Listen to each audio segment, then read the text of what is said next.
எல்லாருக்கும் வணக்கம். இதுக்கு நான் நன்றி சொல்ல மாட்டேன். இந்த மகிழ்ச்சியை கொடுத்ததுக்கு யாருக்கண்ணா நான் டீமுக்கு தான் நான் நன்றி சொல்வேன். ஏன்னா இது உண்மையாகவே பர்ஃபெக்ட் ரீயூனியன் மாதிரியே இருக்குது எனக்கு. இங்கே மேடையில் இருக்கிற அத்தனை பேரும் எத்தனை வருஷம் பழகிருக்கோன்னு இப்போ பார்க்கும்போது அப்படியே மெமரிஸ் ஓடிட்டுருக்கு. தேங்க்யூ கண்ணா, ஜஸ்ட் லைக் தட், தேங்க்யூ.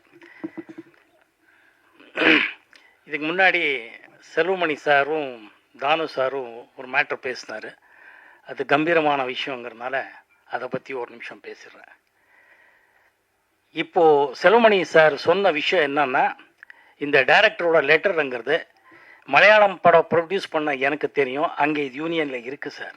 நான் இங்கே எத்தனையோ தடவை தயாரிப்பாளர் சங்கத்திலையும் ஃபிலிம் சேம்பரில் சொல்லியிருக்கேன், இது கேட்கவே இல்லை. அவங்க டைரக்டர்கிட்ட ஃபஸ்ட்டு ஓகே பண்ணுறதுக்கு முன்னாடி இத்தனை நாளில் ஷூட் பண்ணுறோம், இவங்க ஆர்டிஸ்ட்டு இந்த பட்ஜெட்டுங்கிறது லெட்ரு கொடுத்தா தான் மலையாளம் கேரளா அசோசியேஷனில் கையெழுத்து போடுவாங்க.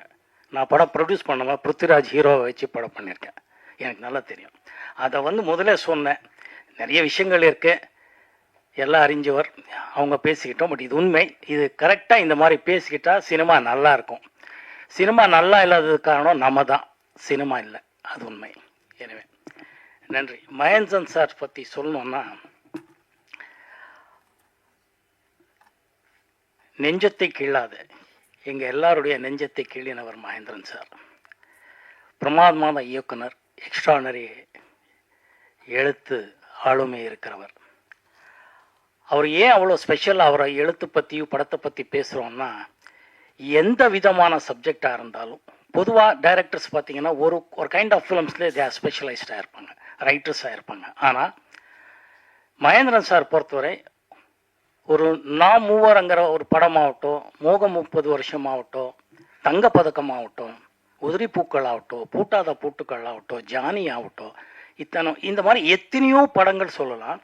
பிளாக் அண்ட் ஒயிட் சினிமா ஆகட்டும், இதாகட்டும், அவர் ஒரு எந்த மாதிரி கதையாக இருந்தாலும் அதுக்கு அப்படி ஜீவன் கொடுத்துட்டு இருந்தார்.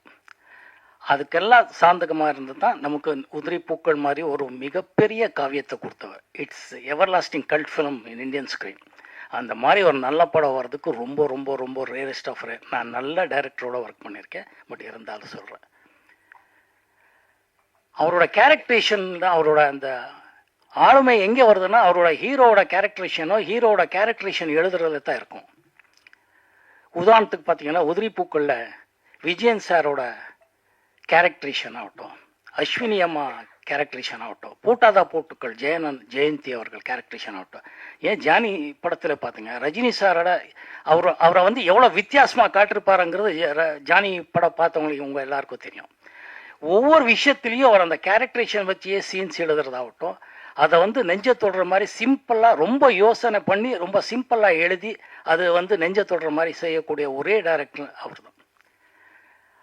அவரை பற்றி பேசுறதுல எங்களுக்கு எல்லாம் பெருமையாக இருக்குது, கொஞ்சம் கௌரவமாக இருக்குது. ஏன்னா I am blessed one. Balu Mahendra sir மூலமாக அறிமுகமான நானும், மகேந்திரன் சார் ஆகட்டும், பாபு சார் ஆகட்டும், இந்த மாதிரி மிகப்பெரிய சிங்கித்தம் ஸ்ரீனிவாசராவ் டைரக்டர்கிட்ட மாதிரி இந்த மாதிரி மிகப்பெரிய டைரக்டர்கிட்ட ஒர்க் பண்ணுறதுக்கு எனக்கு ஒரு வாய்ப்பு கொடுத்தது இறைவனுக்கு நான் நன்றி சொல்ல கடமைப்பட்டிருக்கேன். ஒவ்வொரு காலகட்டத்திலையும் ஒவ்வொரு படங்கள் ஒவ்வொரு விதமாக வரும். ஆனால் இவர் 60ஸ்லேருந்து 80s 90s வரைக்கும் பார்த்தீங்கன்னா இவரோட படத்தில் அந்த தரத்தை அப்படியே உயர்த்து போயிருக்கிறார். ஒரு மேக்கிங் ஸ்டைல் ஆகட்டும், அவர் முதல் பண்ண படங்களுக்காகட்டும், இந்த படங்களுக்கு தங்கப்பதக்கம் ஸ்டைலுக்கும் உதிரி பூக்கள் ஸ்டைலுக்கு பார்த்தீங்கன்னா தாறுமாறாக இருக்கும், அது சம்பந்தமே இல்லை. ரிஷி மூலம் பாருங்க, ஒரு பூட்டாத பூட்டுக்கள் பாருங்க, எல்லாம் ஆல்மோஸ்ட் ஒரே காலகட்டங்களில் வந்த படங்கள் தான். அப்படி ஒரு ரைட்டர் எந்த மாதிரி கதை யாருக்கு வேணும்ன்றதும் அப்படி வச்சு ஒரு மாஸ்டர் ஷெஃப் மாதிரி என்ன வேணாலும் ஒரு சிபி எதை வேணாலும் கொடுக்க தயாராக இருந்தால் ஒரு மிகப்பெரிய டைரக்டர். அவரை பற்றி இன்னும் நிறைய சொல்லணும். இங்கே நிறைய பேர் இவங்களை பற்றி நிறைய சொல்ல வேண்டியது இருக்குது. பட் டைமை கருதி சொல்லணும்னு ஆசைப்படுறது ஒவ்வொருத்தர்கிட்ட பர்சனலாகவே பேசினேன். உதாரணத்துக்கு இப்போ தான் தானு சார் பற்றி சொல்லிட்டு இருந்தேன். 80sலேருந்து ஆக்டிவாக இருக்கிற ஒரு ப்ரொடியூசர், டிஸ்ட்ரிபியூட்டர் எத்தனை பேர் இருக்கிறாங்க இன்னைக்கு? அந்த ஆளுமைக்கு தான் நன்றி சொல்லணும். அவருக்குள்ளேயே ஒரு ஸ்கிரிப்ட் ரைட்டர் இருக்கிறாரு, இயக்குனர் இருக்கிறாரு, மியூசிக் டைரக்டர் இருக்கிறாரு, ஒரு லிரிக் ரைட்டர் இருக்கிறாரு, ஒரு நல்ல ரசிகன் அவர். அவர் ஆக்சுவலாக. அவர் அந்த மாதிரி ஒரு டைட்டில் ஒரு படம் எடுக்கலாம் அவர். ஏன்னா அந்த மாதிரி ஒவ்வொரு விஷயத்துலையும் ஒவ்வொருத்தருக்கு இருக்குது. லெனின் சார் பற்றி எப்படி சொல்கிறது நான்? அவர் வந்ததில் ரொம்ப மகிழ்ச்சி. அவர் வரமாட்டாரன்னு நான் கண்ணேன். நான் சொன்னேன் எப்படியாவது ட்ரை பண்ணுறான் மனுஷனை, எப்படியாவது கூட்டிகிட்டு வாடா, பார்க்கணுன்னு ஆசைப்படுறேன்னு. ஏன்னா அவருக்கு கிடைக்க மாட்டார். எப்படி ஒரு பாசிட்டிவாக சொல்லக்கூடிய மாமனிதன் அவர்னா, ஒரு காலகட்டத்தில் எனக்கு பணமே இல்லை, படம் பண்ணுறதை பற்றி பேசிட்டு இருந்தேன். ஏஎம் ஸ்டுடியோவில் சாரை பார்த்தோம். அப்படியே அந்த எடிட்டிங், அந்த எல்லாருக்கும் தெரியும் எடிட்டிங் ரூம்ஸ். எங்கே என்ன மோகன் சார் என்ன எங்கே எங்கேண்ணா? இல்லை சார் இப்படியே வந்திருக்கேண்ணே. எப்போ படம் பண்ணுறீங்க அப்படின்னா? சார் சும்மானுங்க சார், பணமே இல்லைண்ணே. படம் பண்ணுறதுக்கு பணம் எதுக்கு அப்படின்னா? ஏய் என்னடா அப்படின்றதுக்குள்ளே உள்ள வாங்க அப்படின்னு கூட்டிகிட்டு போய் ஒரு சின்ன குட்டி கதை சொல்கிறார். அவ்வளோ தன்னம்பிக்கை வர வைக்கிறார். Thank you sir, thank you Lenin sir. Steeles Ravi என்னோட நண்பன், எங்கள் எல்லாருக்கும் நண்பன். நம்ம நெஞ்சத்துக்கு இல்லாததுலேருந்து அப்படியே வந்தோம், இன்றைக்கும் வளர்ந்துட்டுருக்கோம். பாறைவளல் அங்கெங்கேயோ இருக்கான், அதுக்கப்புறம் பார்க்குறேன். அந்த மாதிரி மிக சிறந்த சாரை வந்து பார்க்கணும்னு எத்தனை இடத்துல கேட்டிருக்கேன்னு எனக்கு தான் தெரியும். சார் இப்போ சொன்னேன் சார், நான் உங்களுக்கு அதை கொடுங்க ஐயா. நான் வந்து இவரை பார்க்கணும்னு சொல்லும் போதெல்லாம் எனக்கு கரெக்டான கனெக்டாக கிடைக்கல. இங்கே பார்த்தோன்னே எனக்கு எத்தனை நல்ல பாடல்கள் எழுதியிருக்காரு என் மனுஷன். மியூசிக் போடுறது மட்டும் இல்லை, சிங்கரும் ஆகட்டும், லிரிக்ஸ் எவ்வளோ இங்கே தொடர மாதிரி எழுதினம்மா. இவருக்கு நான் சொன்னேன் பர்சனலாக வீட்டுக்கு வந்து பார்க்குறேன் சார், தயவுசெய்து உங்கள் ஃபோன் நம்பரை வாங்கிக்கிறேன்னு சொன்னேன்.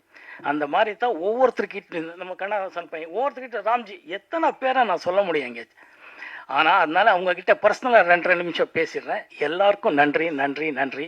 மகிழ்ச்சி. ஸ்னேகன் ஆகட்டும், குட்டியம்மா ஆகட்டும், அவங்க என்ன சொல்கிறது, அவங்க எல்லாருக்கும் அம்மா ஆயிட்டாங்க. இந்த வழக்கறிஞர்கள் சொல்லணும், அம்மா உங்கள் அம்மா மாதிரி எனக்கு நிறைய பேர் ரசிகர்கள் இருக்கிறதுனால தான் இன்றைக்கும் நான் நல்லா இருக்கேன். தமிழில் இருக்கிற அத்தனை தாய் குலத்தோட ஆசீர்வாதத்தில் தான் இன்றைக்கும் நல்லா இருக்கேன். நன்றி சொல்லுங்கம்மா உங்கள் அம்மாவுக்கு. தேங்க்யூ.